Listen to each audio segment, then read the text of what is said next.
Hi and welcome to A Punk with Toys. My name is Lawrence and today in this classic review we're going to go back once again to 1982-83 for the G.I. Joe Real American Hero line, and we're going to take a look at Flash, and I believe this is my original Flash, or at least one that I got early on. He is in really good condition, although to say everything else, whether it be the weapon, the helmet, obviously the visor is not it's a 3D printed one. The backpack is original, but we're going to take a look at this guy. We're going to compare him, not compare him, but take a look at him. Look at the detail on him.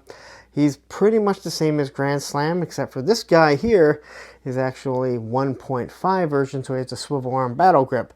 So anyway, we're going to take a look at this guy, see how he poses. Look at everything that he comes with. That's always a big thing on these things. So anyway, let's take a look at this, but there's no reason to continue to look at me, because we want to look at this. And if you're wondering why I'm doing these reviews, if you're new to the channel, maybe you're just finding this, it's nice to go back in time, look at the detail that was presented on these figures, but also maybe just to sit back and think of a cousin, a friend that you grew up with, someone at school, that takes you back to a simpler time rather than what we live in now, where we have to pay bills, raise our kids, take them to school. The biggest thing that we had to do was worry about when we get home, if we're going to have our homework done so we could play G.I. Joe. So anyway, let's get into this. But before we do, if you like this type of content, you like these classic reviews, take a second, hit that like button, hit that bell notification, and hit that subscribe button. I said that out of order. Doesn't matter. You know what to do. Let's go. Alright, so here we are, two Flashes. I actually forgot that I got this straight arm when I ordered that Grand Slam. So I do have the straight arm. He's not in the greatest condition, but you know what? I will show you a couple of the differences, but let's take a look at this figure first, and we will start with the accessories as we always do. Alright, so quickly I want to pop this off. As I had already mentioned before, I only have one visor, and it is a 3D printed visor. Not to mention this helmet has been through better days. So the visor, which is pretty much the same, it has a little lip on it. This is clear. Just a couple little posts here that peg directly into this hole, the ear hole, and then it can go up and down. Now I always flipped it upside down, so it could actually go down a little bit further, and the pressure kept it in the position it's supposed to. As for the helmets, they're all the same, and I've gone over this a few times. Here's your earpiece. It has this little lip again for either the binoculars, for Steeler, or the visor that's supposed to protect their eyes. All right, but the helmet is universal. Again, this one here, you can see it has been, I guess you could say, chomped down. So maybe it's time to invest in a couple new ones here. As for the laser rifle, this is from the accessory kit. This is not the original one, and you know that because this is a lighter shade of gray, but it has the wire that doesn't really fit. So looking at this here, it's made so it only goes in one side. At least in my opinion, this is for a right-hander. That's why it is curved this way. There's no trigger guard with any other weapons. And who knows if this is anything that's realistic, but you can take a look at it and you can see that it's supposed to have some sort of electronics on it. And then it just has this nice little barrel that's kind of just shooting out there, and it looks like, kind of like the how it's set, right? Yeah, I really need to put some lotion on. But anyway, nice looking weapon, and again, we're going to be getting this figure because this does come with the Glenda and the HasLab Dragonfly. As for the laser backpack, who knows if this thing is supposed to real. Now, I always thought that there really should be a hole here for this piece, but it's all the way on this side, and we'll see what the problem is, because when you look at the backpacks, they form, right, and the curvature of their back. So we know it's the way that it's supposed to be. So unless if he's left-handed, that piece is really never going to fit. But quickly just looking at it, it looks like there's supposed to be some sort of electronics that are on here. So it's going to hold some sort of charge, so it probably has a battery in it. Again, nice looking backpack, something very interesting. Okay, now we get to our Grand Slam, and I'm not Grand Slam, our Flash. And as we talked about, tell me this guy was not a catcher. The same with Grand Slam. So we have a different head sculpt here. Now we've seen this now a couple times, and we'll see it even more as we go on. But the hair, eyebrows, and the eyes are the exact same. They all match. Nice little look on the lips and the nose. They did a really good job of sculpting this.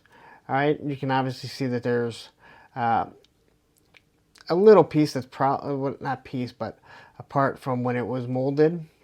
All right, and you're going to see that around the hair. But all in all, it's pretty nice here. And again, you even got a little bit of streaking here to show the hair. All right, then you just have a regular collar. And I'm assuming that whatever this is flame retardant.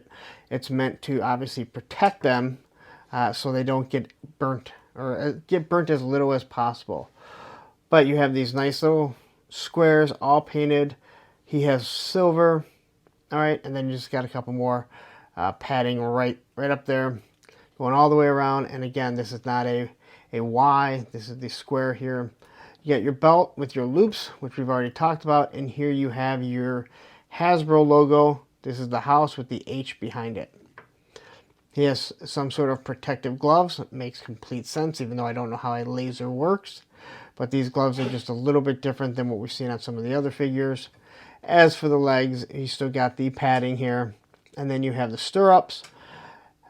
There's no way to tell if this is, has little clasps on it, or if it's actual shoestrings that hold it.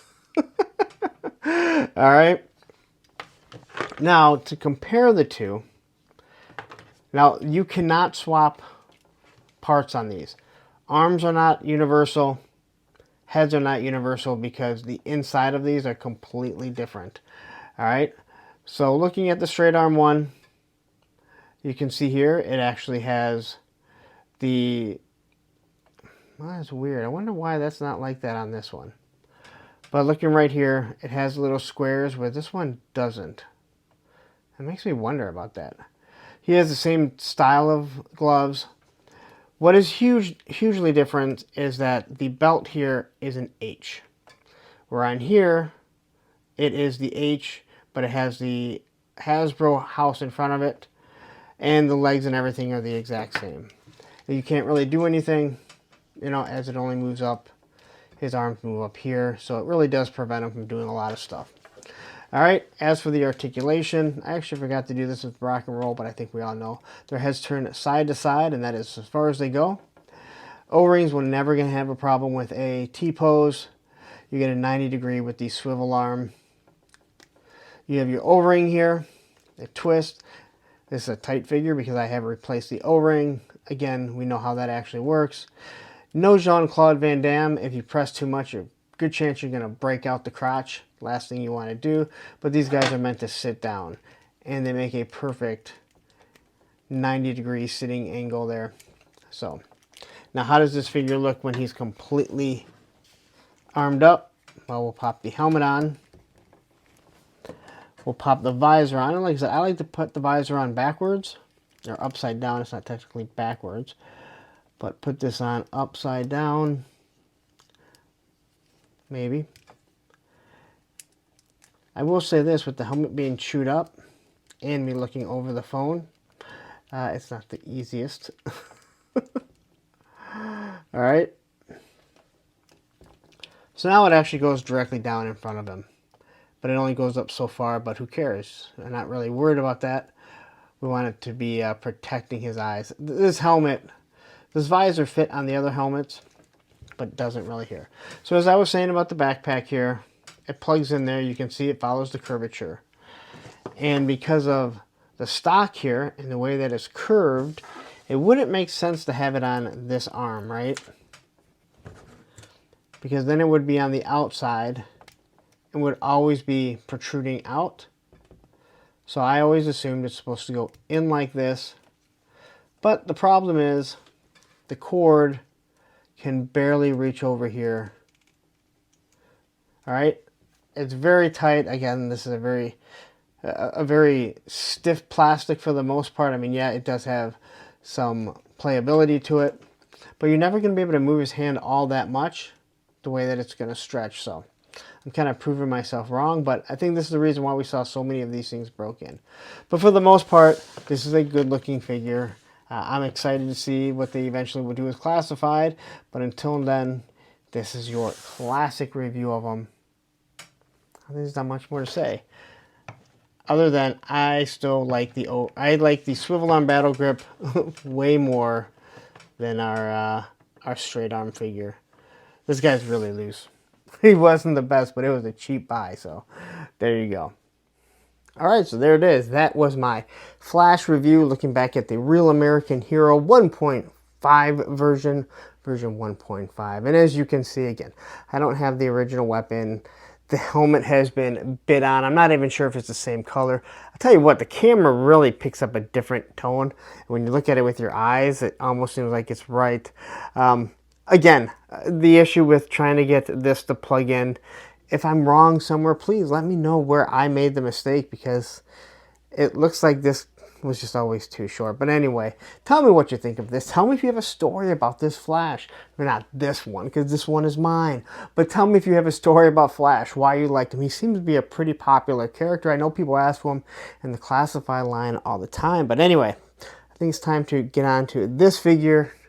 Move on, not get on to it, move on from here. But anyway, you know what to do. You stayed this long, you're like, hey, you know what? I really like this. Take a second, hit that like button, hit that subscribe button, then hit that bell notification so you're notified every time I drop these classic reviews, which is Monday, Saturday, and Sunday. I got a lot of O-ring figures and a lot of O-ring vehicles, but I'm going to get out of here. You stayed this long. You know what? Yeah, that's a cool laser gun, but I need a machine gunner. Well, you know what? You're in luck, because up here is the rock and roll review, and down here is a playlist for all the classic videos that I've done. Take care.